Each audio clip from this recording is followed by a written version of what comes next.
8 en punto. Noticentro 1, CMI. Buenas noches, bienvenidos a las noticias. Los siguientes son los 3 hechos más importantes de hoy en Colombia. La Fiscalía General de la Nación respaldó la libertad para el exjefe paramilitar Salvatore Mancuso. En la primera audiencia para definir la libertad de Mancuso, el Juzgado de Ejecución de Penas de Justicia y Paz de Bogotá escuchó a la defensa de Mancuso, a la Fiscalía, que apoyó su libertad, y a la Procuraduría, que pidió que se condicionen sus movimientos con el fin de no permitir su circulación en zonas donde haya víctimas suyas. La audiencia culminará el lunes 4 de marzo. Vamos a hablar más de esta noticia en nuestra emisión nacional a las 9 de la noche. Las autoridades investigan cuáles fueron las causas del incendio que destruyó cerca de 120 viviendas en el barrio Futuro Bajo de Pereira. Las llamas destruyeron todo a su paso y al menos 800 personas lo perdieron todo. Según las autoridades, en el hecho no hubo personas lesionadas ni víctimas mortales. Ampliación de esta noticia en nuestra emisión nacional a las 9 de la noche. La gerente de Transmilenio, María Fernanda Ortiz, anunció que la medición del porcentaje de colados estará lista en junio de este año y advirtió que si para ese entonces la cifra no muestra que hay una reducción en los colados del sistema troncal, pues aumentará la tarifa a partir de esa fecha. Además, señaló que mecanismos como los torniquetes, piso a techo y las puertas anticolados dejarán de instalarse en las estaciones. Hablaremos más de esta noticia en nuestra emisión nacional a las 9 de la noche. Las siguientes son las noticias más importantes del mundo hoy. Se agudiza la tragedia en Gaza. Al menos 10 niños mueren de hambre hoy. Multitudinaria asistencia a funeral del opositor Navalny en Rusia que termina en disturbios. El Papa Francisco señala que la ideología de género es el peor peligro de nuestro tiempo. Corte Penal Internacional rechaza apelación de Venezuela y continuará investigando a gobierno Maduro por crímenes de lesa humanidad. Generación de energía marcó récord de contaminación en el mundo. Con Claudia Palacios y Margarita Ortega. La crisis por escasez de alimentos en Gaza se agudiza. Al menos 10 menores de edad han muerto de hambre. De acuerdo a un reporte por parte del Ministerio de Sanidad gazatí, 4 bebés murieron por desnutrición y deshidratación en el hospital Kamal Adwal, en el norte de la Franja de Gaza, con el que ascienden a 10 el total de niños que han muerto en el enclave por las mismas causas en los últimos 3 días. Además, el hospital El Eda, ubicado en la ciudad de Jabalía, anunció la suspensión total de todos sus servicios debido a la grave escasez de combustible y suministros médicos, lo que podría aumentar la muerte de los civiles. Y es que unos 700.000 gazatíes, entre una población de más de 2 millones de personas, todavía permanecen en el norte de la franja arrasada, donde la crisis humanitaria es aún más grave que en el resto del enclave, debido al difícil, casi nulo, acceso de transporte para reparto de suministros y ayuda humanitaria. Por su parte, la Comisión Europea anunció que pagará a la Agencia de la ONU para los Refugiados Palestinos 50 millones de euros la semana próxima e incrementará el apoyo de emergencia de 68 millones de euros, pese a las acusaciones de Israel. Tras la tragedia en el norte de Gaza, en la que 112 personas perdieron la vida y 700 resultaron heridas, varios líderes mundiales condenaron el hecho. En medio del desespero del hambre, una muchedumbre se lanzó sobre los 32 camiones que iban a entregar suministros de comida, lo que terminó en una tragedia que hasta el momento no se ha esclarecido el hecho, puesto que hay 2 versiones. El Ministerio de Sanidad gazatí culpa al ejército de Israel e Israel culpa a los civiles. Por su parte, uno de los sobrevivientes confirmó que el ejército sí los atacó. Entonces fuimos desde las 7 de la tarde y nos quedamos hasta el día siguiente, hasta las 5 de la mañana. En el momento en el que los camiones de ayuda estaban cruzando, fui allí y el tanque y el cuadricóptero dron comenzaron a disparar. Así que me lastimé la espalda. Estuve sangrando durante 1 hora hasta que uno de mis familiares vino y me llevó al hospital. por lo que el gobierno de Qatar condena enérgicamente la nueva masacre en Gaza y exige una acción internacional urgente para poner fin de inmediato a la agresión contra la franja. A su vez, el presidente de Francia condenó los tiroteos y llamó a la verdad, la justicia y el respeto al derecho internacional. El mandatario de Estados Unidos, Joe Biden, anunció que en los próximos días el ejército lanzará desde el aire alimentos y suministros médicos. El funeral del opositor ruso Alexei Navalny, que contó con una multitudinaria asistencia, terminó en disturbios por las protestas contra el gobierno de Vladimir Putin. La policía de Rusia lleva arrestadas al menos 125 personas en el marco del funeral del activista opositor de Vladimir Putin, Alexei Navalny. La cifra fue difundida por la ONG OVD Info, que se especializa en las detenciones y violaciones de derechos en el país. Además, denunció que se trata de una estrategia para intimidar a los activistas y seguidores del ex líder opositor. En tanto, el pueblo ruso fue víctima de esta ola de arrestos por el simple hecho de participar en el funeral y manifestar su oposición al Kremlin. En medio de varias manifestaciones, cientos de seguidores de Navalny gritaron arengas como ¿quién mató a Navalny?, Rusia será libre y devuelvan a los soldados a casa. Las filas para despedirse del opositor se extendieron por varios kilómetros en escenas que desde hace años no se veían en el país. No obstante, el funeral duró tan solo 20 minutos, ya que las autoridades religiosas de la iglesia de Marino se vieron presionadas para cortar la ceremonia. En Estados Unidos, el estado de California afronta una potente tormenta invernal. Según los expertos, se trata de la mayor nevada en lo que va del año. En Estados Unidos, una tormenta invernal muy peligrosa impactó en las últimas horas California y descargará metros de nieve, vientos potentes y raras condiciones meteorológicas en las montañas durante este fin de semana. La oficina del Servicio Meteorológico Nacional de Reno, en Nevada, informó que durante este sábado y domingo será peligroso viajar por las carreteras o incluso salir de la casa durante la tormenta, ya que según las autoridades las condiciones serán muy desorientadoras. La tormenta implica la mayor nevada del año en California, lo que presenta un peligro significativo para los viajeros, pero proporcionará un gran impulso para el suministro de agua y el turismo del estado. Se espera que las nevadas alcancen niveles extremos de 7 a 12 centímetros, especialmente a lo largo de la Sierra Nevada. El Papa Francisco dijo que el mayor peligro en estos tiempos es la ideología de género. En medio de la conferencia Hombre y Mujer, Imagen de Dios, organizada por el Centro de Búsqueda y Antropología de las Vocaciones, el Papa Francisco afirmó que en nuestro tiempo el peor peligro es la ideología de género, porque anula las diferencias. Que ci sia questo incontro tra uomini e donne, perché oggi il pericolo più brutto è l'ideologia del gender,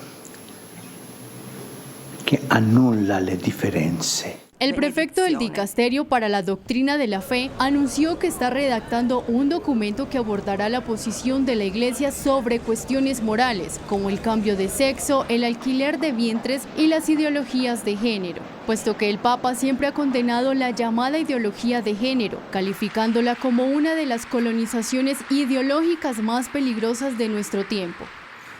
La Corte Penal Internacional rechazó una apelación de Venezuela y confirmó que seguirá investigando al gobierno Maduro por presuntos crímenes de lesa humanidad.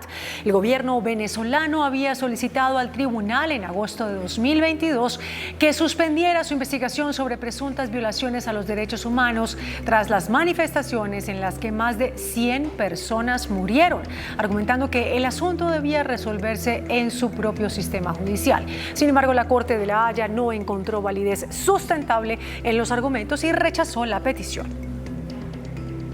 Los iraníes acudieron a las urnas por primera vez desde las intensas protestas debido a la muerte en custodia policial de la joven Mahsa Amini en 2022, acusada de violar el código de vestimenta islámico. Estas votaciones al Parlamento están dominadas por los conservadores. El líder supremo de Irán, Ali Khamenei, fue el primero en depositar su voto, tras lo cual urgió a los ciudadanos a votar para decepcionar a los enemigos. Unos 15.000 candidatos compiten por un escaño en el Parlamento de 290 miembros, formalmente conocido como Asamblea Consultiva Islámica. Los mandatos duran 4 años y se reservan 5 escaños a las minorías religiosas de Irán. Las elecciones miden el nivel de descontento de la población con la República Islámica después de la represión policial contra las protestas, en las que murieron 500 manifestantes y otros 8 fueron ahorcados. A ello se suma una mala situación económica y la descalificación de candidatos reformistas por el Consejo de los Guardianes, que vetan las leyes que se aprueban en el Parlamento y los aspirantes políticos. Las emisiones provocadas por la generación de energía batieron récord de contaminación en el mundo. La Agencia Internacional de la Energía comunicó que el dióxido de carbono generado durante el año pasado aumentó un 1.1%, es decir, 410 millones de toneladas, alcanzando así un total de 37.400 millones de toneladas a nivel mundial. Según la entidad, esto ocurrió debido a la caída de la producción hidroeléctrica por las sequías extremas que afectaron varias economías. Países como China, Canadá, Estados Unidos y México tuvieron que recurrir a medios contaminantes de producción eléctrica como el carbón. Por su parte, la Agencia Internacional recordó que sin las tecnologías de energía limpia, que desde el 2019 han crecido el doble de las energías fósiles, el aumento de las emisiones de CO2 en los últimos 5 años habría sido 3 veces mayor. Un avión aterrizó de emergencia en Estados Unidos por una amenaza de nivel 3 a bordo. Un pasajero, al parecer con problemas psicológicos, intentó abrir la puerta de emergencia en medio de un vuelo de la aerolínea United Airlines que cubría la ruta Londres-New Jersey. La aeronave tuvo que ser desviada de emergencia y aterrizó en Maine. Un devastador incendio en un edificio comercial en Bangladesh deja al menos 44 muertos y 20 heridos. De acuerdo con la investigación de las autoridades, el incidente se dio por una fuga de gas que se extendió rápidamente y provocó una explosión en un restaurante. La conflagración fue controlada después de varias horas por unidades de bomberos. La Ciudad de México está atravesando una crisis hídrica. Podrían quedarse sus habitantes sin agua potable en poco tiempo. De acuerdo a relatos de ciudadanos, el agua llega a cuentagotas en varios puntos de la ciudad. Esto luego de la decisión de las autoridades locales de restringir el abastecimiento en algunas de las zonas para poder ahorrar el agua ante la sequía que enfrenta una de las ciudades más pobladas del mundo. Algunas personas expertas aseguran que la falta de lluvia en esta época del año ha causado que la fuente de agua que abastece parte de la zona del Valle de México se mantenga en niveles muy bajos. En Estados Unidos se presentó un robot humanoide que tuvo una inversión de más de 600 millones de dólares. La compañía emergente Figure A, enfocada en el desarrollo de robots humanoides avanzados, ha logrado captar la atención del mundo tecnológico al asegurar una financiación de 675 millones de dólares provenientes de figuras e instituciones renombradas en el sector como Microsoft. La colaboración pretende potenciar la funcionalidad de sus robots humanoides denominados Figura 1, los cuales están diseñados para ejecutar tareas con una precisión comparable con la humana.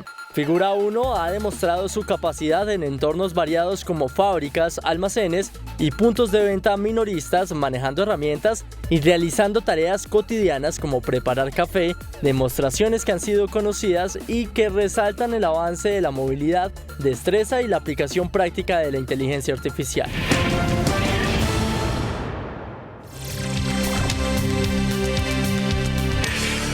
Hola, buenas noches, bienvenidos a Entrevistas CMI en el horario habitual de Pregunta Yamid de nuestro director Yamid Amat. El invitado de esta noche es el doctor Gustavo Eduardo Gómez Aranguren, expresidente del Consejo de Estado, a quien el presidente de la República, Gustavo Petro, acaba de nombrar como director de la Agencia de Defensa Jurídica del Estado. Doctor Gómez Aranguren, buenas noches, gracias por aceptar esta invitación. El gusto es mío, Gerardo, y para mí un orgullo muy grande estar aquí en esta casa a la que respeto y sigo permanentemente. Doctor Gómez Aranguren, usted es un experto en contencioso administrativo, casi sus 40 años de actividad en la rama judicial los ha ocupado precisamente en ese tema de la contratación, que es lo que necesita este país. Así es. ¿Por qué aceptó ese nombramiento que le hace el presidente? Pues con las dudas naturales, porque cuando uno termina el servicio público y sigue el ejercicio privado, pues entra a un estatus muy cómodo relativamente. Entonces lo dudé, sin embargo un breve pleno en mi familia, que son mis 2 hijas, porque mi esposa está en malas condiciones de salud, pues dijimos, hagámosle, el país se lo merece. El país me dio mucho y es la hora de hacer un esfuerzo y con todo por el entendimiento, por la vigencia de las instituciones, por el comportamiento de todos nosotros, sobre todo desde lo público, desde el Estado, atinado, totalmente apegado a la norma, al derecho. Si podemos aportar algo, aunque sea mínimo, yo me siento contento, así me perturbe un poquito. ¿Usted es petrista? Por supuesto, yo no tengo ningún color político. Jamás he ejercido la política, aunque conozco, desde luego, desde mi formación como abogado y como experto en manejo de la administración pública, toda la dinámica de la política como factor de cohesión en una sociedad. Y yo pensaría que la idea fundamental es conseguir la cohesión que este país requiere. Cohesión social, que haya disparidad de criterios, sí, es normal, pero la gente tiene que tratarse bien. Los insultos tienen que desaparecer radicalmente. La vigencia de las normas tiene que ser el norte que nos guíe. La justicia tiene que tener efecto, tiene que ser funcional. Los jueces deben tocar la plataforma esencial de un pensamiento radicado en la esencia moral de lo que es la justicia, que es lo que reivindica a los seres humanos. Si hay justicia, si hay derecho, se frena la violencia, se lo aseguro. Le hice la pregunta por qué, doctor Gómez Aranguren. Porque el presidente Gustavo Petro está reforzando su equipo de gobierno con personas muy de izquierda, muy afectas a él, como Gustavo Bolívar en el DPS, como el concejal Carrillo, exconcejal en la Unidad Nacional de Gestión de Riesgo, como Cielo Rusinque en la Superintendencia, y también como el ex senador Alexander López en el Departamento de Planeación Nacional.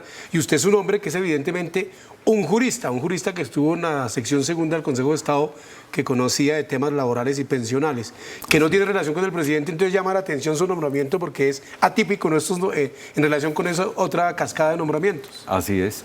Yo al doctor Petro lo conocí en una declaración que él rindió en una pérdida de investidura cuando se discutía el tema de Iván Moreno, tal vez.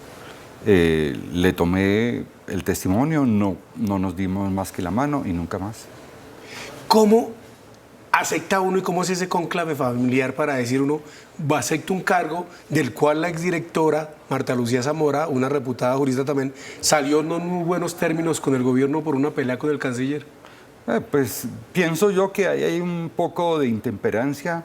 Cuando uno ejerce lo público, tiene a toda la sociedad encima.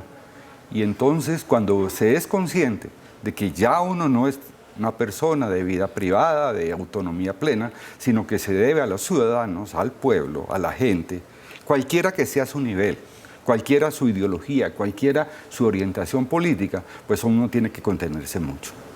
Y el tema le hago la pregunta, por supuesto, con lo que implica eso.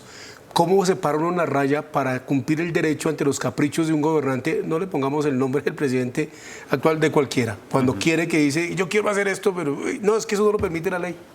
Pues obviamente, cuando yo nunca he trabajado en la administración pública, eso es lo que me puso un poco cavilante, como a pensar lo largo, como se dice en el argot popular.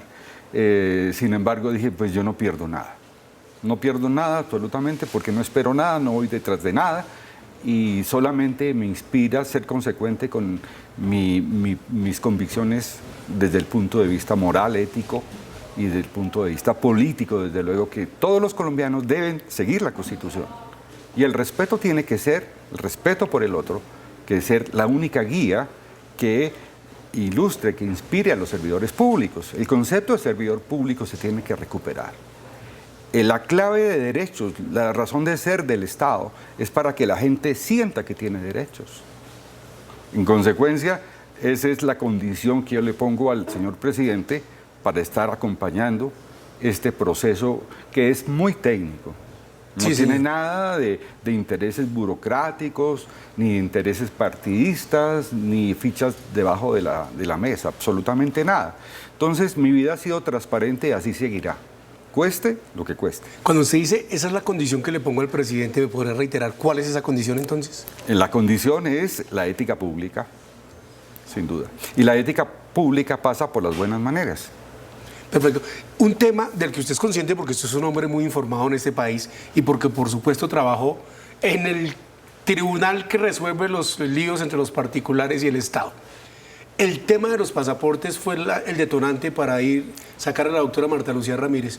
¿Usted si le piden su concepto, qué diría? ¿Hay que adjudicar porque hubo un proponente que se ganó eso o qué haría? No conozco el conflicto, no conozco de qué se trata, pero sí sé los supuestos jurídicos.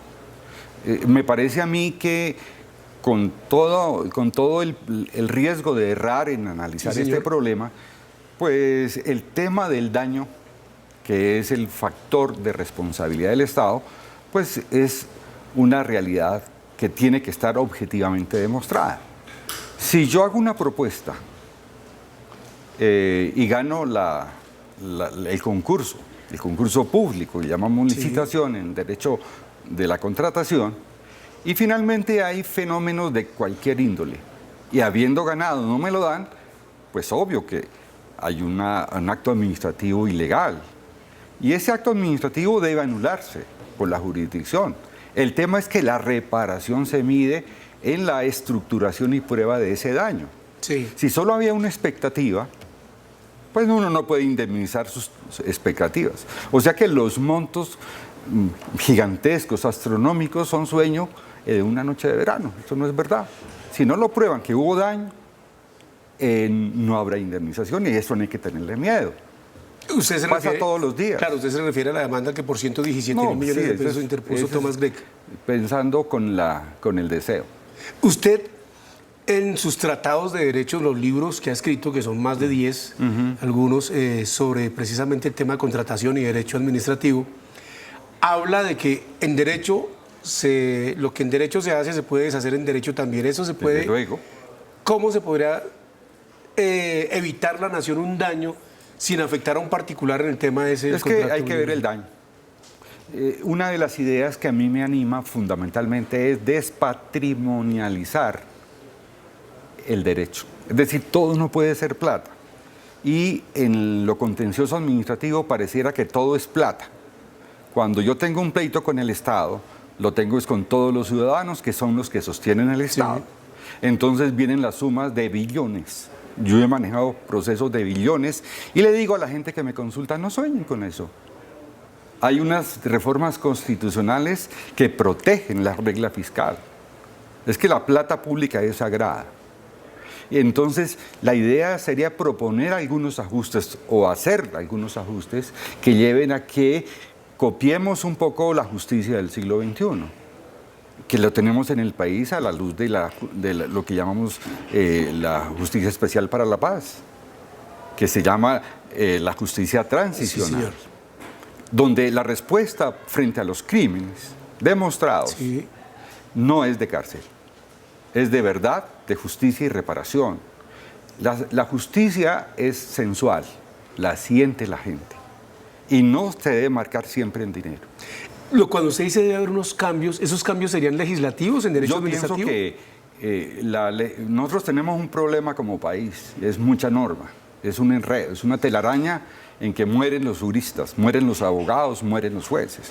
Ojalá se pudiera tratar de hacer un decantamiento de la legislación, pero dentro de esa telaraña hay que revisar todo el alcance de la agencia. La agencia fue creada en la modernidad en búsqueda, el presidente Santos, 2011 creo que fue, en búsqueda de alcanzar la posibilidad de que el Estado sea protegido, y esa es la Agencia de Defensa Jurídica del Estado.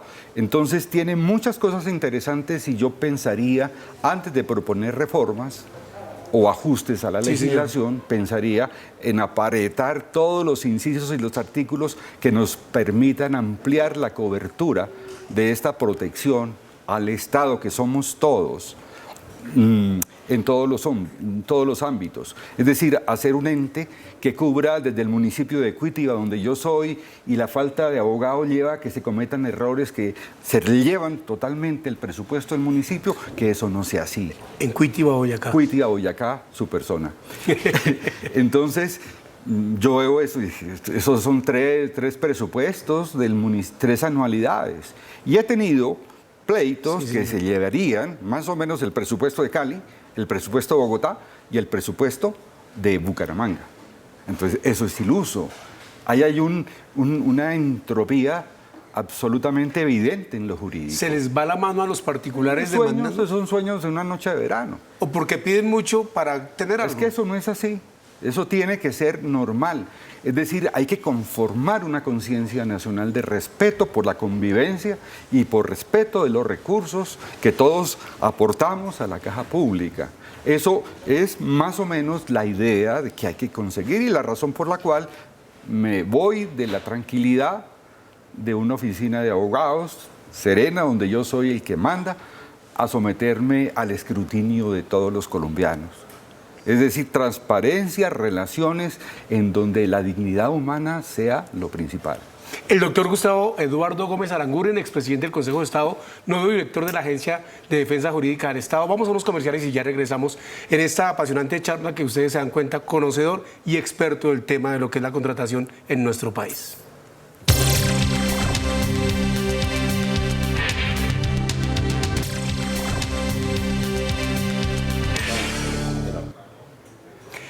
Regresamos a entrevistas CMI, el doctor Gustavo Eduardo Gómez Aranguren, nuevo director de la Agencia de Defensa Jurídica del Estado. Doctor Gómez Aranguren, otro escándalo que ha salpicado al gobierno nacional, el tema de los pasaportes, usted ya fijó su posición, es el de la contratación de la Unidad Nacional de Gestión de Riesgo. Usted dice los recursos públicos son sagrados. Sí. Y lo que a simple vista se ve es un amañamiento de contratación y un carrusel de contratistas. ¿Por qué el Estado contrata tan mal y por qué permite que se permee así la corrupción, si es que evidentemente la hay ahí? El ejercicio de la política es el ejercicio de la transparencia, es el ejercicio de la construcción de los valores públicos. Lamentablemente, en nuestra esquina, en nuestra parcela latinoamericana, el Estado es una opción de acceder a recursos ilimitados. Mire usted, el defraudamiento de centros poblados, 70.000 millones. Se perdieron. No se de sabe un dónde anticipo, están. porque ¿Y qué pasa? Pues los perdimos, pero eso pasó en la vigencia anterior, no recuerdo, hace 2 años. Pero nosotros ya volvimos a llenar esa caja pública. Entonces, de parte y parte, de todos los frentes, el acceso a lo público es un dolor de cabeza cuando no hay una formación moral ni ética que le permite a la gente pensar que el mayor privilegio en la vida es tener plata. ¿Qué le pasó al presidente Piñera con 2.400 millones de fortuna? Pues se murió. ¿Y quién cogió los 2.400 millones? ¿Para qué le sirve? De dólares. Nada, millones de dólares. Entonces, hay una parábola de las vírgenes que le echan, que alimentan la lámpara de aceite en espera de la venida del esposo. Pues esa parábola nos dice que evidentemente nos acompañan solo nuestras buenas obras. Y nuestras buenas obras no se miden en dólares, ni en euros, ni en millones de pesos colombianos. Doctor Gómez Aranguren, usted defiende la ética pública, pero evidentemente eso es lo que no hay en contratos como esos, donde se pierden millones de pesos que deben ir dirigidos a los más vulnerables, como son los indígenas guayú en La Guajira. ¿Qué está fallando en la sociedad la justicia, y esa ética para que sigan haciendo eso? Es la justicia. Tenemos unas necesidades insatisfechas de justicia de 50, 80%. Si no tenemos una fiscalía que persiga el crimen, si no tenemos una comisión de disciplina judicial que discipline a los jueces, si no tenemos una Contraloría que oportunamente tenga eficiencia en neutralizar una conducta censurable o sospechosa de fraude, si no tenemos un ministerio público que esté representando los intereses generales de la nación en cada centímetro del territorio nacional, si tenemos unos jueces metidos en problemas que no les incumbe, pues estamos perdidos.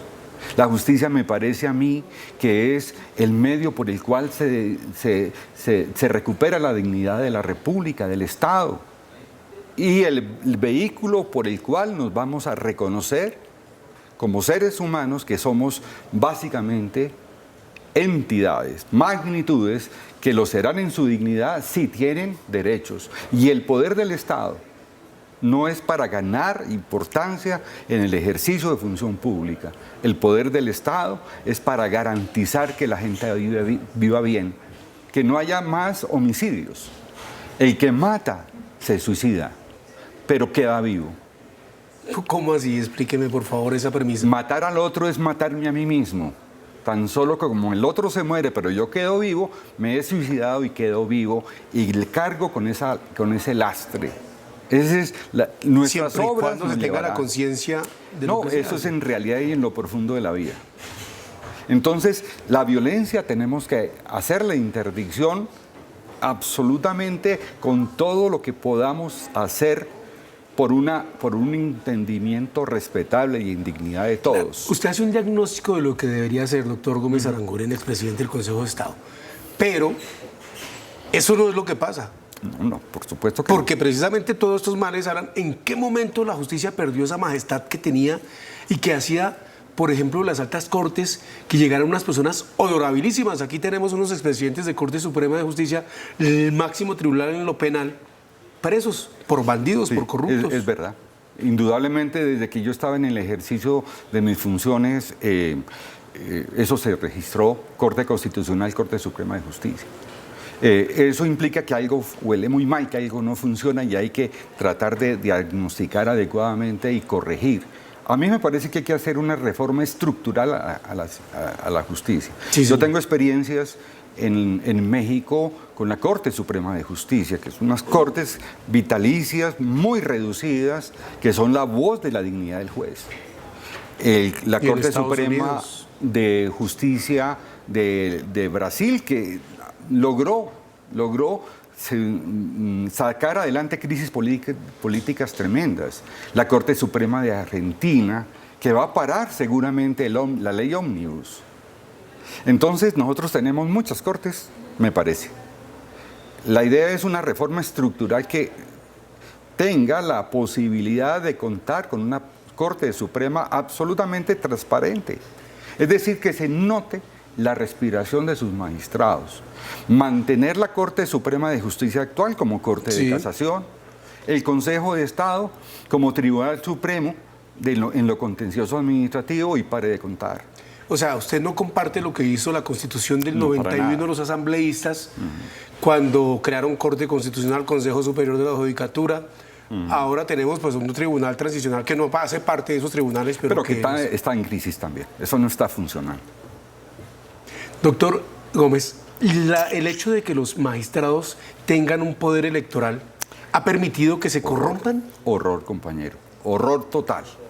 Si no hacemos una reforma estructural como yo la siento, es que ni siquiera la pienso, la siento, el veneno, la perdición, como dice la canción mexicana, la perdición de los hombres son las benditas o malditas mujeres.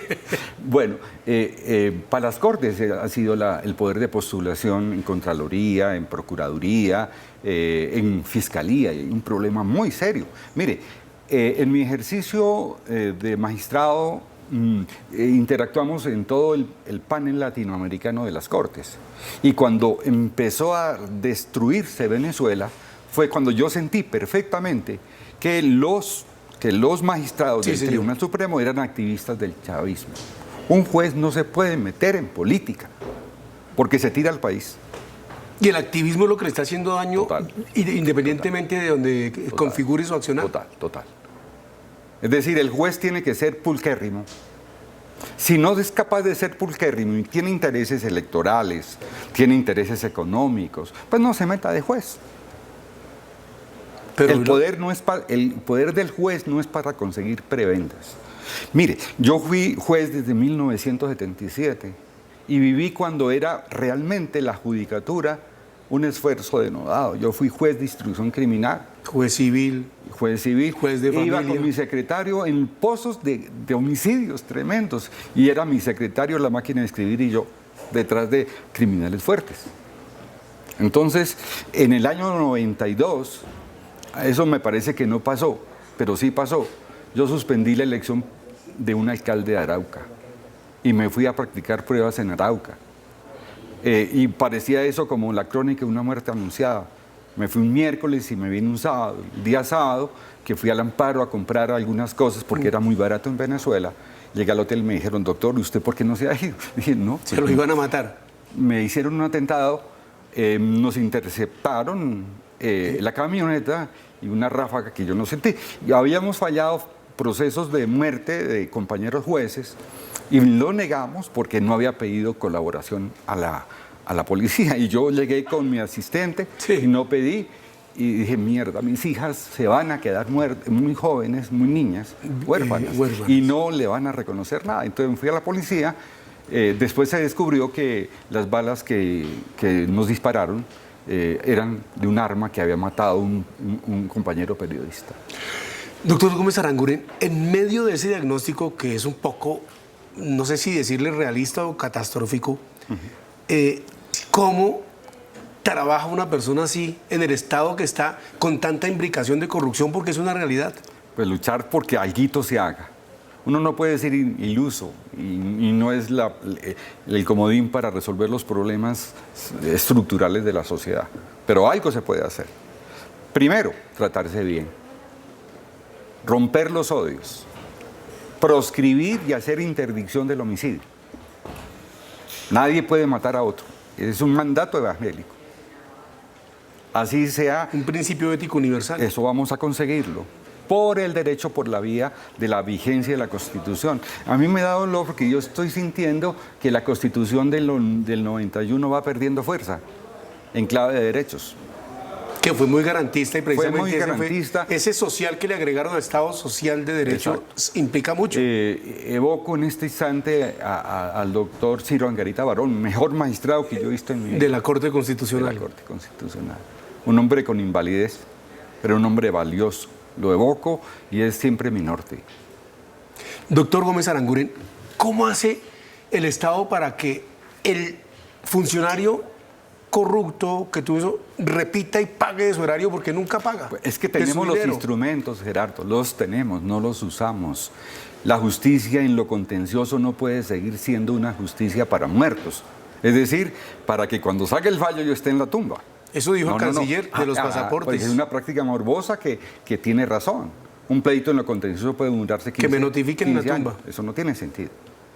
Esa es una buena metáfora, un poco amarilla, de lo que es el funcionamiento de la justicia. Eso tiene que cambiar. Yo participé en la elaboración del Código de lo Contencioso Administrativo vigente. Y esa era nuestra intención.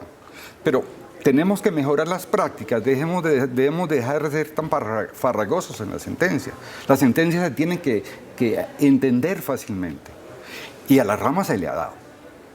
Cuando yo trabajé en el Consejo de Estado tenía 2 magistrados auxiliares, ahora hay 5 magistrados auxiliares. O sea que el país sí le ha dado a la justicia armas. El Consejo de la Judicatura tiene presupuesto que maneja. Tenemos que contar con el Consejo de la Judicatura. Tenemos que humanizar la rama. Tenemos que crear una ética en el juez que sienta que en sus manos gravita la tranquilidad de la gente. Doctor Gómez, con esos planteamientos que usted hace, veo que va a tener como uno que otro choque con algún alto funcionario del Estado. No creo. Yo no soy hombre de guerra, de oposición. Soy hombre que entiende y respeta al otro. Si no hay posibilidades de entendimiento, pues no pasa nada. Somos seres humanos y cada cual tiene derecho de pensar. La gente, desde las esquinas que sean, hay que vivir en clave de derechos económicos. La gente que hace emprendimiento hay que respetarla. La gente que tiene empresas hay que respetarla. La gente que no tiene empresa, que está en la olla, que está en la miseria, también hay que respetarlos y apoyarlos. Yo no sé hasta qué punto soy de pensamiento involutivo, pero quisiera pensar que ese pensamiento involutivo, es decir, degenerador de la conciencia humana y que corroe el mundo, no es Colombia. Sí, señor. hay que volverlo evolutivo. El pensamiento evolutivo es de afecto y respeto por el otro. El doctor Gustavo Eduardo Gómez Aranguren, nuevo director de la Agencia de Defensa Jurídica del Estado, nuestro invitado en la entrevista CMI. Muchas gracias, doctor Aranguren. A ustedes, compañeros. Y a ustedes, televidentes, los invitamos a que continúen aquí en Noticentro 1 CMI con las noticias de Colombia y del mundo. Buenas noches.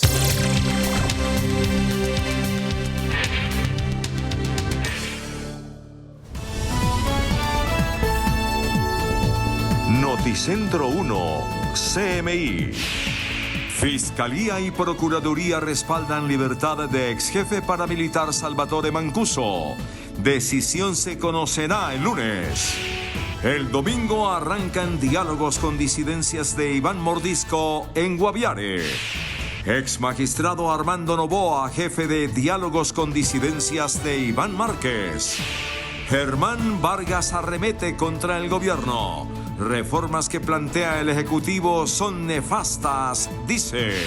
Si hunden las reformas se desploman los sistemas pensional y de salud, advierte el presidente Petro. Voraz incendio en Pereira deja 800 damnificados.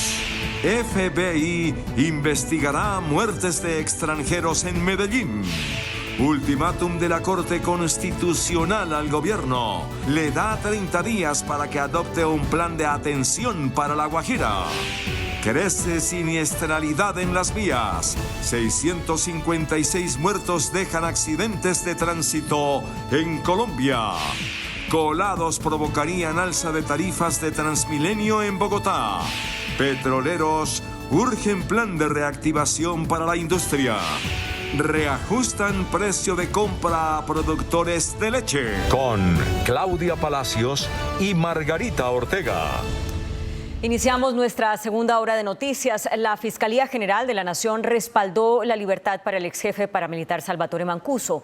En la primera audiencia para definir la libertad de Mancuso, el Juzgado de Ejecución de Penas de Justicia y Paz de Bogotá escuchó a la defensa de Mancuso, a la Fiscalía, que apoyó su libertad, y a la Procuraduría, que pidió condicionar la movilidad del excomandante de las autodefensas en caso de quedar libre.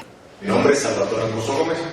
Este lunes se llevó a cabo la primera audiencia para definir la libertad del ex jefe paramilitar Salvatore Mancuso. El Juzgado de Ejecución de Penas de Justicia y Paz de Bogotá anunció que el próximo lunes 4 de marzo comunicará su decisión sobre si concede o no la libertad a Mancuso. En la entrega de bienes. A disposición de la Fiscalía de Justicia y Paz.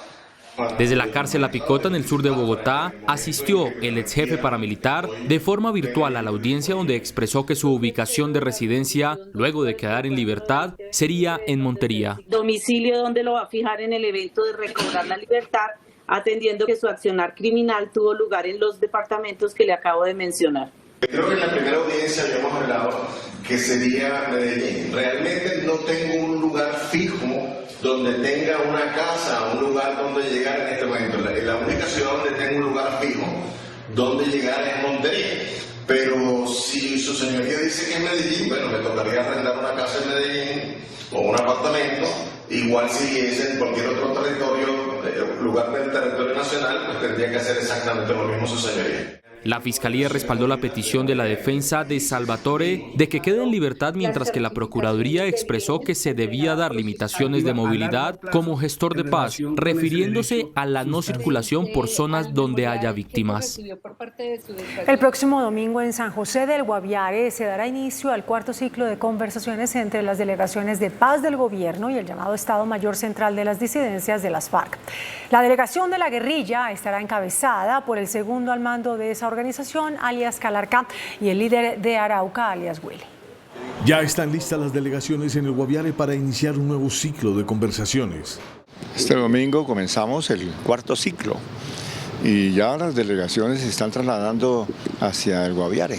Diálogos sociales, muy importante la participación. Se han hecho experiencias en Cauca, en Arauca, en el norte de Santander, y queremos pues tener lineamientos para poder ampliar la participación, construir agenda. Esta vez el nivel de los negociadores subirá para darle mayor efectividad a las decisiones de la mesa. Estarán 2 integrantes del nuevo secretariado de las disidencias. Pues tenemos la buena noticia de la incorporación a la mesa de mandos de su máxima dirección, como Calarcá, como Willy, va a asistir también André y otros de los que son de la máxima importancia en esa jerarquía, lo que nos va a facilitar el diálogo.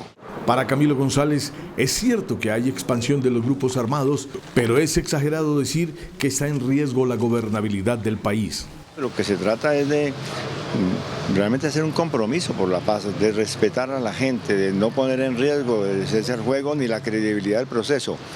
Pero de ahí a decir que es que la estabilidad de Colombia está en riesgo, de que aquí definitivamente esto se lo tomó la violencia, yo creo que son exageraciones que debemos evitar.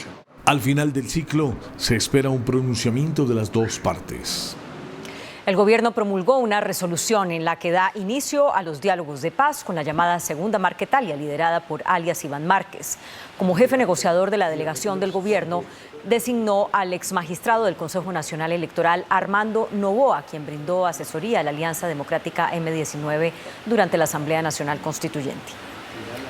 Las autoridades capturaron en el occidente de Bogotá a un militar señalado de asesinar a uno de sus compañeros con el fusil de dotación.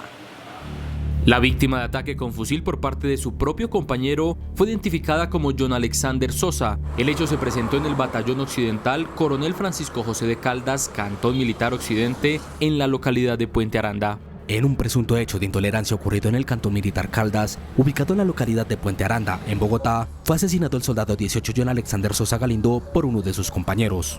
A pesar de que el uniformado herido fue llevado al Hospital Militar Central, por la gravedad de las heridas falleció. El comando de la unidad militar ordenó la apertura de las investigaciones correspondientes para determinar las circunstancias de modo, tiempo y lugar en que sucedieron los hechos. Como este, ya son 6 casos presentados en batallones en los últimos 7 meses. La Jurisdicción Especial para la Paz escuchó hoy a familiares de víctimas de falsos positivos perpetrados en el departamento de Antioquia. Las víctimas denunciaron falta de verdad por parte de los comparecientes. ¿En qué momento el gobierno perdió el horizonte para cometer estas masacres tan diabólicas y tan infames? La JEP escuchó hoy los comentarios de familiares de jóvenes asesinados entre los años 2004 y 2006 por exintegrantes de las brigadas 4ª y 14 del Ejército. Varios denunciaron que los uniformados mienten.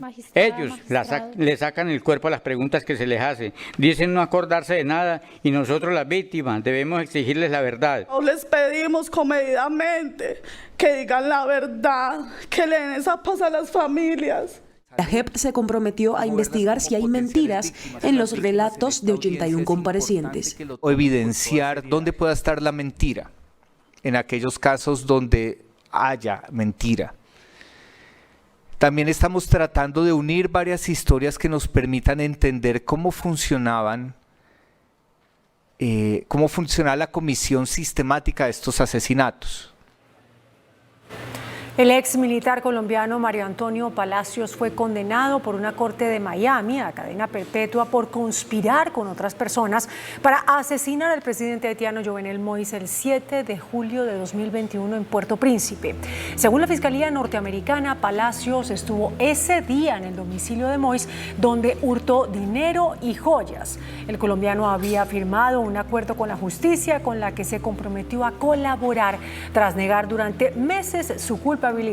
5 personas han sido condenadas a cadena perpetua hasta el momento por este crimen.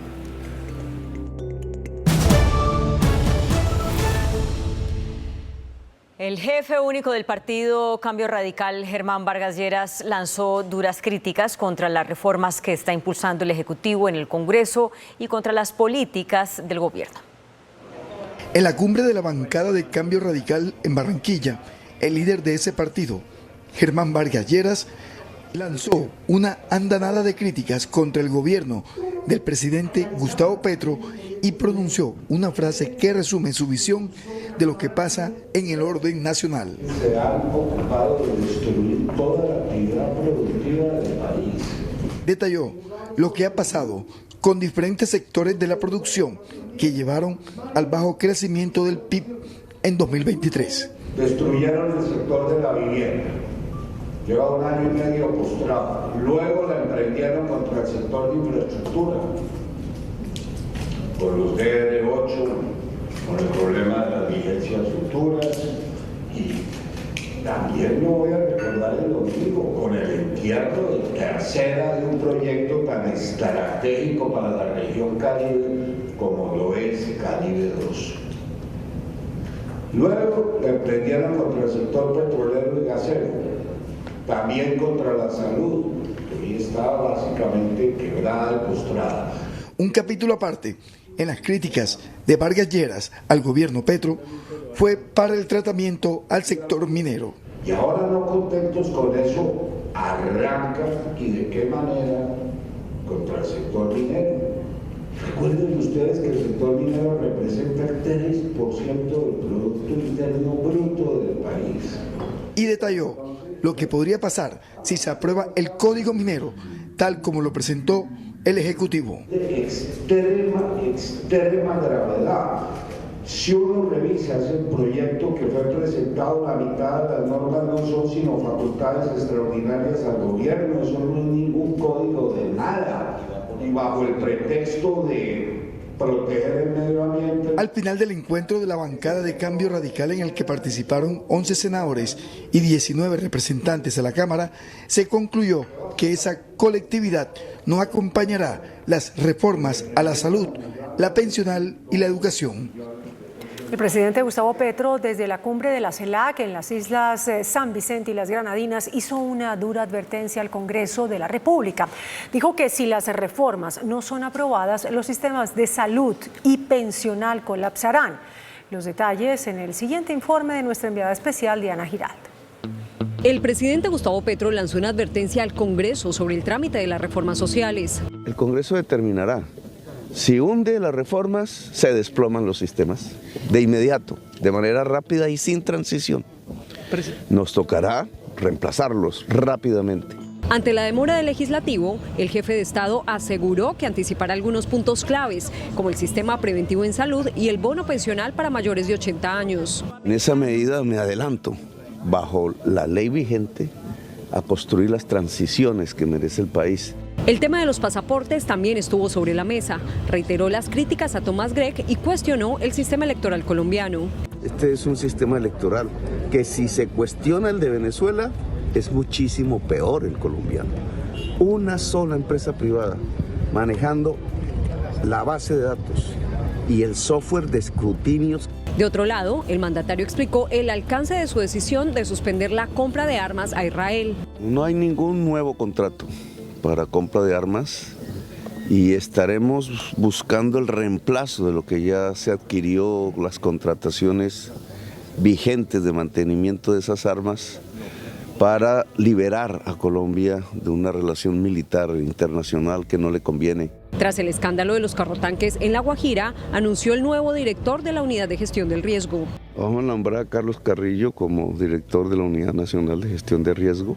Estas declaraciones se dieron durante la cumbre de la CELAC aquí en San Vicente y las Granadinas, donde el presidente Gustavo Petro se reunió con sus homólogos de Latinoamérica y el Caribe para fijar una posición sobre Palestina y rechazar el genocidio. El próximo año, Colombia asumirá la presidencia de este mecanismo internacional.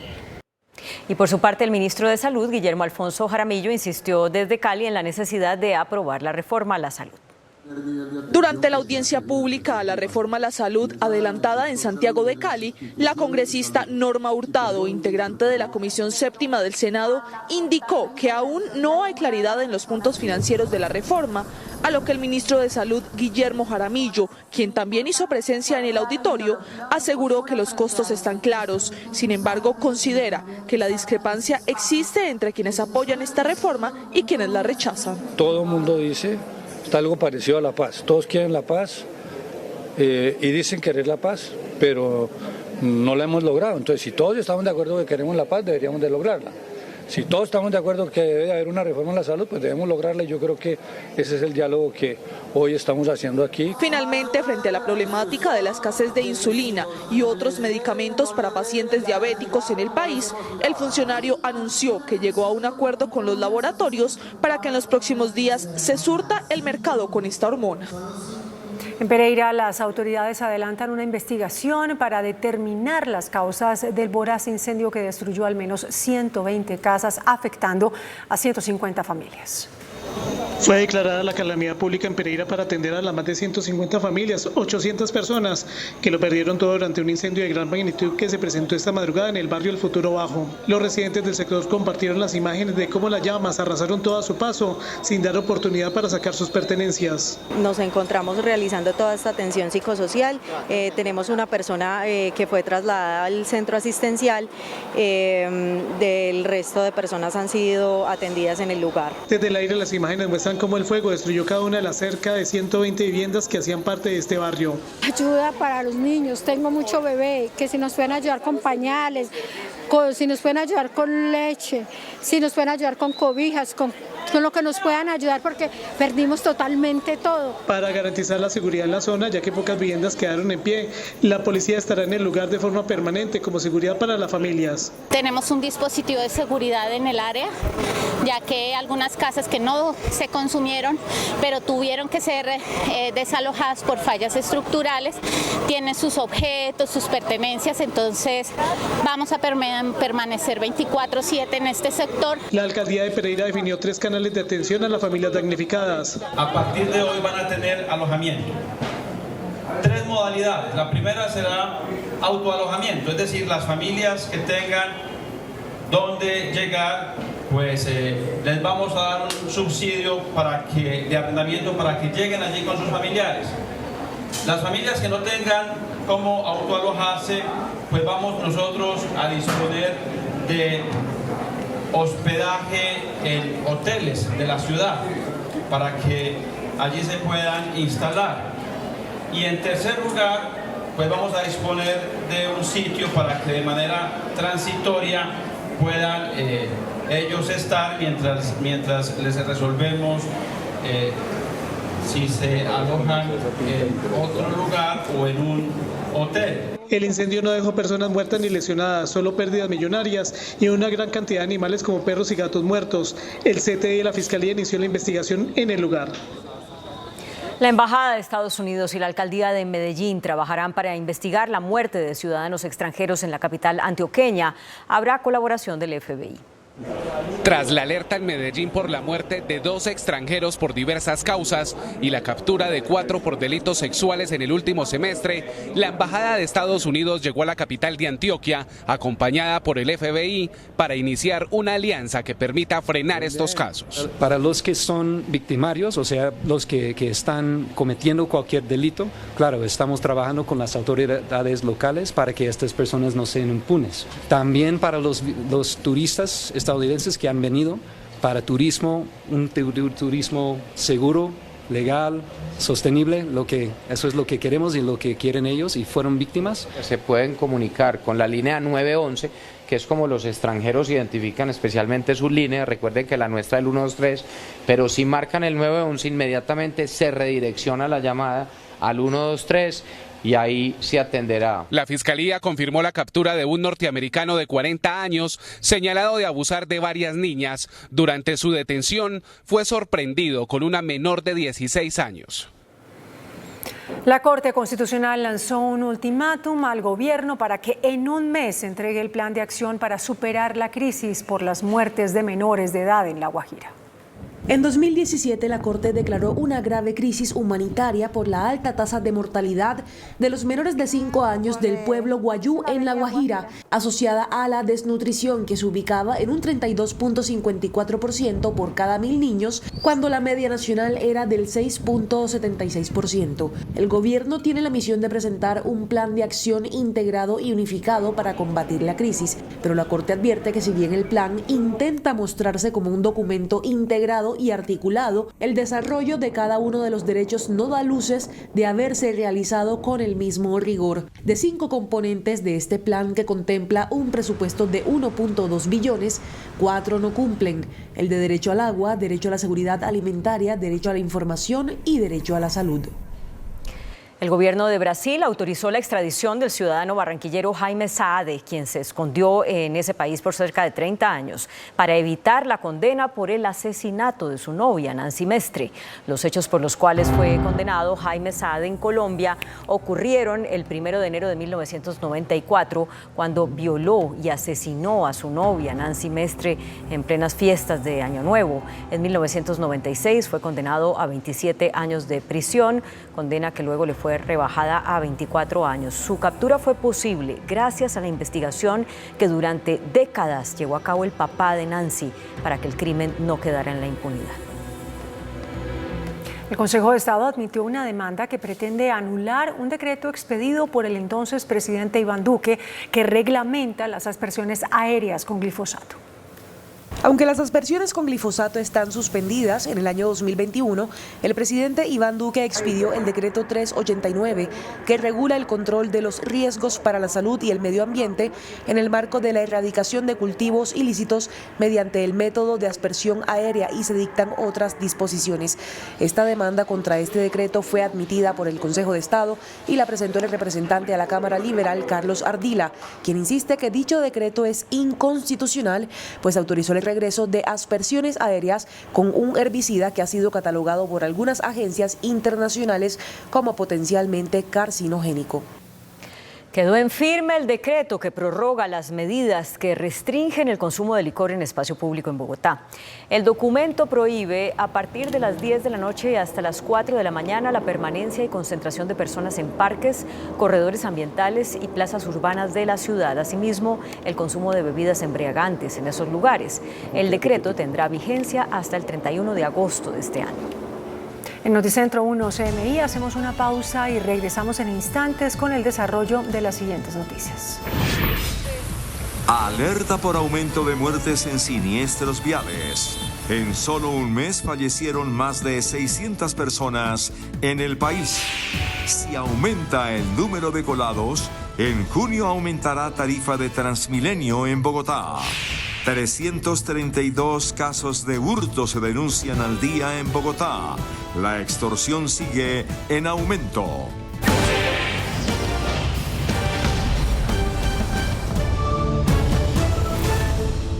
Sigue en aumento la siniestralidad por los accidentes de tránsito. Se trata del informe más reciente de la Agencia Nacional de Seguridad Vial, entidad del Ministerio de Transporte. Las cifras dejan ver que siguen en aumento las muertes en siniestros viales. En enero de 2024 fallecieron 656 personas, un aumento respecto a enero de 2023 del 6,15%. Significa que cada día en las vías de las ciudades y las vías nacionales, las vías departamentales, mueren 21 personas como consecuencia de siniestros viales. El usuario en moto puntea la lista de decesos con 380 muertes. Le sigue el peatón con 137 decesos, luego el usuario de vehículo con 74 muertes y el usuario de bicicleta con 26. Son más del 60% del total de fatalidades corresponden a motociclistas. Y el segundo actor vial son los peatones, que son las personas, y esto tiene que ver con exceso de velocidad como el principal factor de riesgo. Por edades y género, hombres entre los 20 y los 26 años son los que más mueren en las vías de Colombia. La ANDI y FENALCO reportaron un aumento en las ventas de motocicletas. Este año se han vendido más de 120.000, mientras que las ventas de vehículos están estancadas. Este año las vías se han seguido llenando de motos. En enero se vendieron 56.000 nuevas unidades de estos vehículos y en febrero la cifra ascendió a más de 64.000 unidades. En contraste, las ventas de carros han caído 1% en el último mes. Si se compara en lo corrido del año, el total de motocicletas vendidas asciende a 120.000 unidades, mientras que los carros suman alrededor de 27.000. ¿Sigue siendo más barato moverse en moto que en transporte público incluso? Resulta que cuando haces la conversión por viajes, pues es mucho más económico viajar en una motocicleta que en otros sistemas. Según el reporte de ANDI y FENALCO, los departamentos donde más motos se vendieron en el mes de febrero son Cundinamarca, Antioquia y Valle del Cauca. Juan Armando Rojas, Noticentro 1 CMI. Si la cifra de colados no disminuye, en junio aumentará la tarifa del Transmilenio en Bogotá. Así lo anunció María Fernanda Ortiz, gerente del sistema. El pacto con la ciudadanía que denominó el alcalde Carlos Fernando Galán cuando anunció el aumento en las tarifas del sistema integrado de transporte público seguirá en pie si el número de colados en el sistema se reduce. De lo contrario, la tarifa en el sistema troncal aumentará en junio. Vamos a estar monitoreando nuestros números y esperamos que más o menos a mediados de año los resultados de los ingresos del sistema y de la reducción en la evasión nos permitan mantener esta medida de congelar la tarifa troncal. Las puertas y torniquetes anticolados dejarán de instalarse. Por ahora hemos decidido no reemplazar más de estos torniquetes en estaciones existentes mientras terminamos de revisar la medida y vemos también cómo las otras medidas tienen, ojalá, un resultado exitoso en la reducción de la evasión en el sistema. El objetivo de la gerencia de Transmilenio en esta administración es mejorar la percepción ciudadana en 2 puntos porcentuales. Según cifras conocidas por Noticentro 1 CMI, en Bogotá se presentan en promedio 332 casos de robos al día. La extorsión sigue en aumento en varias localidades de la capital.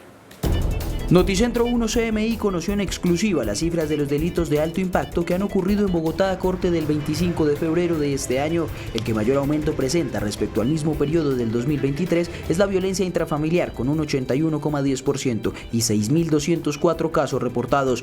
El otro y al que más insistencia le hacen las autoridades es la extorsión con 286 denuncias este año, un aumento del 53%. Apenas reciban una comunicación atemorizante, amenazante, tomen contacto con el Gaula, tomen contacto con la Secretaría de Seguridad.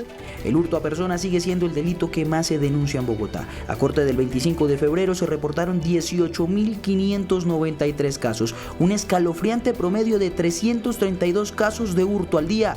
A pesar de ello, muestra una reducción del 15% respecto al año 2023. Las autoridades continúan tratando de hacerle frente a la delincuencia en Bogotá e insisten que el trabajo articulado entre privados y distrito es el camino adecuado. Noticentro 1 CMI conoció un proyecto de ley para reformar la Comisión de Acusación de la Cámara de Representantes que será presentado al Congreso por el Pacto Histórico. La Comisión de Acusación es la célula legislativa encargada de investigar al presidente actual, expresidentes, al fiscal general y a los magistrados de las altas cortes, dejando a la fecha contados casos de procesos que terminan en juicio político. Ante tal panorama, el Pacto Histórico Partido de Gobierno buscará reformar tal sistema. Darle transparencia, darle celeridad y darle mayor ritualidad a los procedimientos que se surten ante la Comisión de Acusaciones, porque hay varias normas dispersas. Como parte de los cambios, se buscará que magistrados hagan parte de la comisión. Es crear un comité especial de asesoramiento a la comisión, compuesto de 5 personas que tengan el estatus de magistrados de la Corte. También se buscará que los procesos tengan vencimiento de términos, dice el Partido de Gobierno, para agilizar los procesos.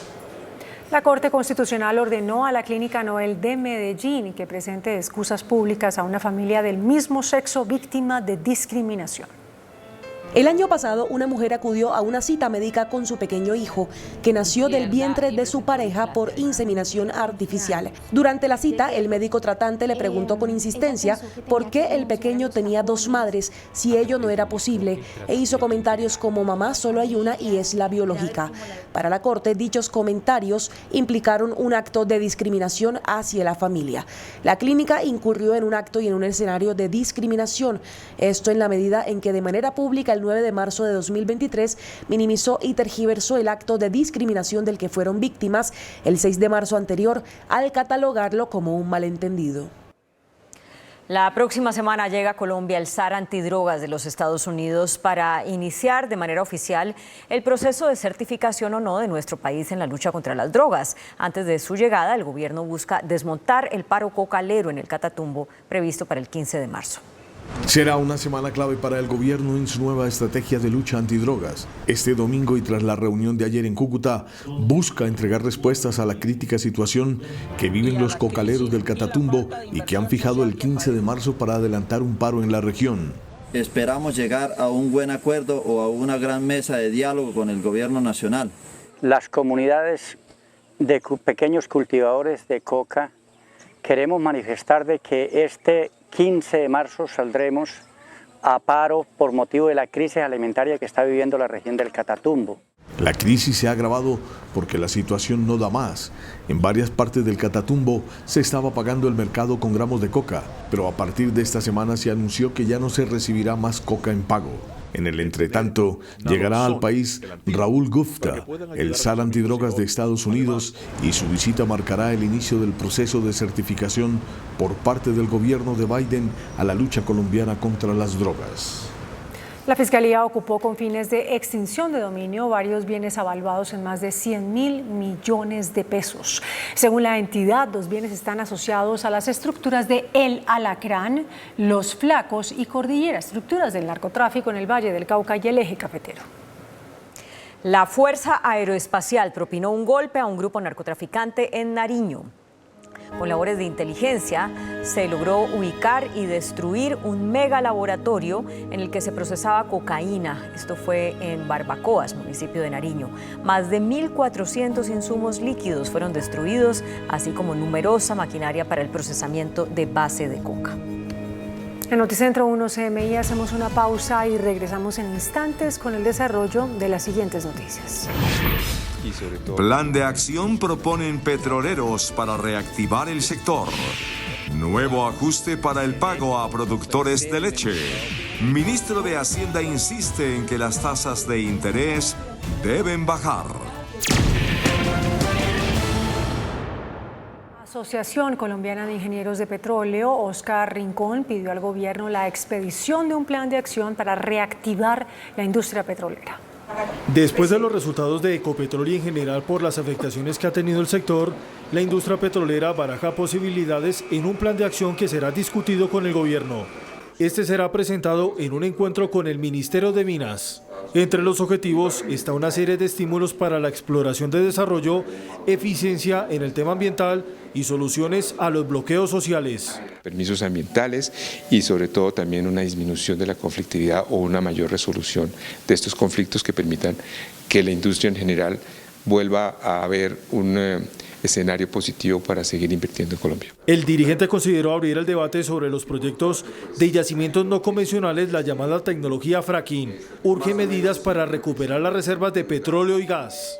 Se debe tomar el debate, se debe considerar el debate desde lo técnico, desde lo científico y desde lo que significa para el país, no solamente en términos de producción, sino en términos económicos. El encuentro del gobierno y el sector privado será la próxima semana. El Banco de la República reportó un crecimiento de 4,9% de los envíos de remesas por parte de colombianos residentes en el exterior. El Banco de la República reveló el informe de la balanza de pagos, el cual mide el nivel de ingresos y egresos con todos los sectores de la economía del país con el exterior. En total, el déficit de la cuenta corriente mejoró al cierre de 2023 al pasar de 11.652 millones a 9.715 millones de dólares para una reducción de 16,6%. Esto refleja un mejor nivel de ingresos, el cual se explica por el aumento de las reservas internacionales. Además, crecieron las remesas a 12.910 millones de dólares, 4,9% más que en 2022. Estados Unidos y España son los destinos donde hay mayor número de colombianos que envían recursos al país. Por el lado de la inversión extranjera directa se llegó a niveles de los 17.446 millones de dólares para un crecimiento del 1,5%. Afectó la tasa de cambio durante el 2023.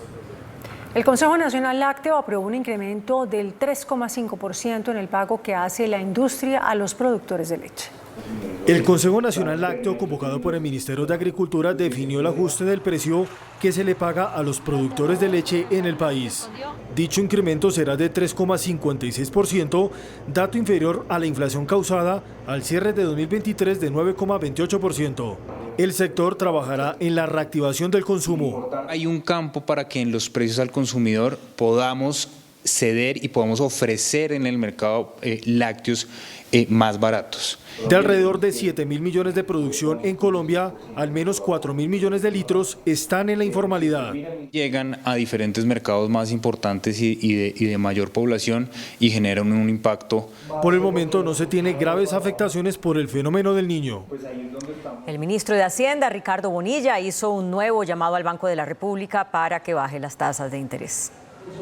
Durante su intervención en el Congreso Nacional de Municipios, el ministro de Hacienda, Ricardo Bonilla, volvió a referirse a las tasas de interés e insistió que es necesario bajar los valores de referencia por parte del emisor. Hoy, la inflación al mes de enero es 8.35, la tasa de intervención es 12.75, quiere decir que hay 440 puntos de diferencia. Eso es una tasa real que es inmanejable, es muy alta para los costos del crédito en Colombia.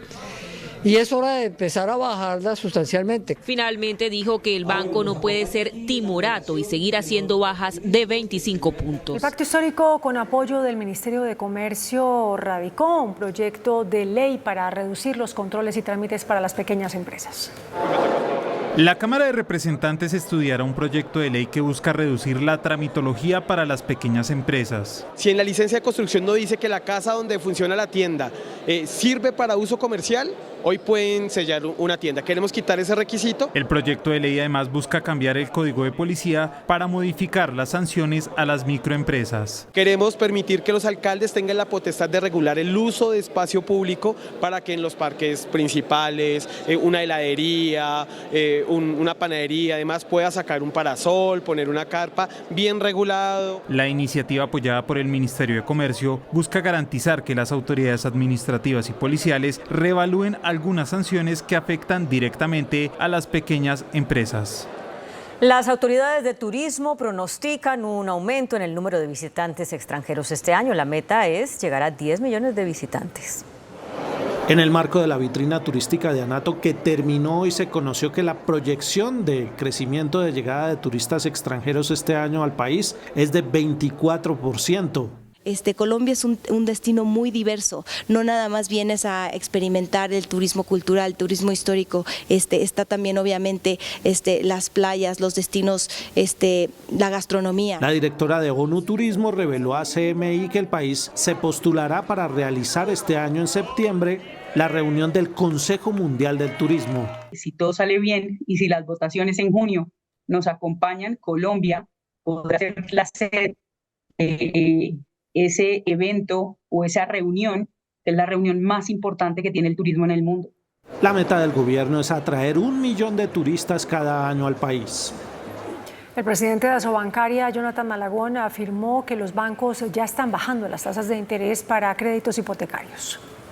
Los bancos refrendan su credibilidad en la vivienda a través de esta reducción de la tasa de interés. Con esta vehemente afirmación, el presidente de Asobancaria, Jonathan Malagón, respondió al gobierno y a quienes piden que el sector financiero baje las tasas de interés para créditos hipotecarios. En la vivienda en el país, en la política de vivienda, a través de esta reducción de la tasa de interés, y por eso ese llamado de la ministra es tan importante, al que nosotros indiscutiblemente nos unimos. Según el gremio financiero, las tasas que hace un año estaban en 17% efectivo anual para créditos de vivienda, actualmente rondan un nivel de 14%. Pero los bancos ya empezaron a tomar acciones ante este llamado y vamos a seguir trabajando con el Ministerio de Vivienda para que esto ocurra. El índice de capitalización de la bolsa, que mide el comportamiento de las 25 principales acciones, cerró al alza. El índice selectivo MSCI Colcap de la Bolsa de Valores de Colombia subió 0,97% a 1.286 puntos. La acción preferencial del Grupo Suramericana fue la que más subió, con una valorización de 12,82% a 18.300 pesos. La acción de Concreto fue la que más bajó, con una pérdida de 2,61% a 298 pesos. La acción más negociada de la jornada fue la de Ecopetrol, al movilizar más de 20.000 millones de pesos, con una variación negativa de 2,18% a 2.240 pesos. El dólar cerró al alza. Indicadores económicos en Noticentro 1, CMI. La tasa representativa del mercado que regirá hasta el próximo lunes será de 3.934 pesos con 82 centavos. Los profesionales del cambio compran la divisa en promedio entre 1.760 pesos y la venden entre 1.800 pesos. Un euro cuesta 4.247 pesos con 50 centavos. La libra de café en Nueva York se cotizó a $1 con 83 centavos. El azúcar se transó en 20,99 centavos de dólar la libra. El barril de petróleo WTI se cotizó en $79 con 79 centavos. La referencia Brent para Colombia se cotizó en $83.39.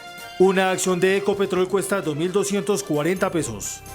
Hasta aquí Noticentro 1 CMI. A continuación, Chicago Fire. Feliz noche.